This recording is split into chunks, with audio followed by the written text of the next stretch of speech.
देख रहे हैं कि त्रिभुज ABC एक त्रिभुज है जिसमें AC और AB पर खींचे गए शीर्षलंब BE और CF बराबर है।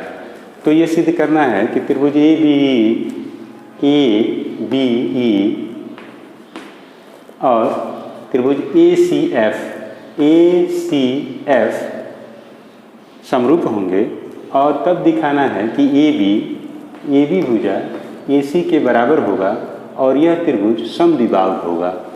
यह त्रिभुज समद्विबाहु होगा।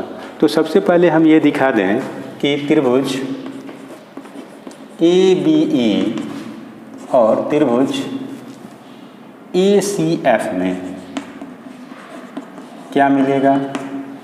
ये देखा जाए तो यह शीर्ष लंब है, यानी कि ये कोण क्या होंगे, 90 डिग्री होंगे। तो ये कोण AEB बराबर होगा कोण AFC के, 90 डिग्री होगा, शीर्ष लंब है। तो कोण BAE और कोण CAF दोनों त्रिभुज में उभयनिष्ठ होगा। यह कोण जब उभयनिष्ठ हो गया और ये मालूम है कि जब ये शीर्ष लंब है तो BE CF के बराबर है। ये लिख सकते हैं BE बराबर CF। अब ये देख रहे हैं कोण भुजा से जो त्रिभुज होगा, त्रिभुज ABE समरूप होगा त्रिभुज ACF के। ये समरूप हो गया। अब ये दिखाना है, दूसरा पार्ट इसका दिखाना है कि समद्विबाहु त्रिभुज है। तो इसके लिए हम क्या कर सकते हैं, B और CF, BE और जो CF है क्या है, शीर्ष लंब है। जब ये शीर्ष लंब है तो इसका मतलब ये हो गया कि जो कोण मिल रहे हैं यह कोण इस कोण के बराबर होगा। तो यार ये 1 लिख दें, ये 2 लिख दें, तो ये लिख सकते हैं कोण 1 बराबर कोण 2। जब ये मालूम हो गया तो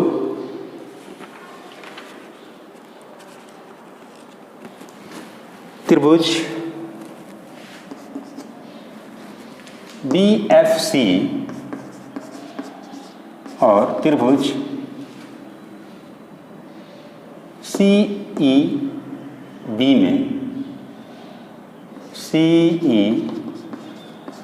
में देखें क्या मिलता है। कोण 1 कोण 2 के बराबर है, ये मालूम है। BC भुजा उभयनिष्ठ हो जाएगी, ये कॉमन हो जाएगा। जब BC कॉमन हो गया और ये हम जानते हैं कि जो CF है, CF BE के बराबर है। अभी देख रहे हैं कोण भुजा से जो त्रिभुज होगा वो क्या हो जाएगा, समरूप हो जाएगा। इसका मतलब ये लिख सकते हैं कि त्रिभुज, यहाँ से लिखा जाए त्रिभुज BFC समरूप होगा त्रिभुज CEB के। जब समरूप हो गया तो इसके जो कोण होंगे वो भी समान होंगे, यानी कि कोण B कोण C के समान होंगे।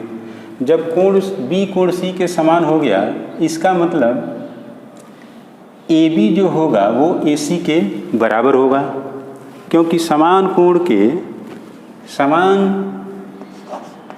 AC बराबर समान कोण के समूह की भुजाएं हैं। और जब AB AC के बराबर हो गया, AB AC के बराबर हो गया, तो इसका मतलब यह हो गया कि यह जो त्रिभुज होगा समद्विबाहु त्रिभुज होगा।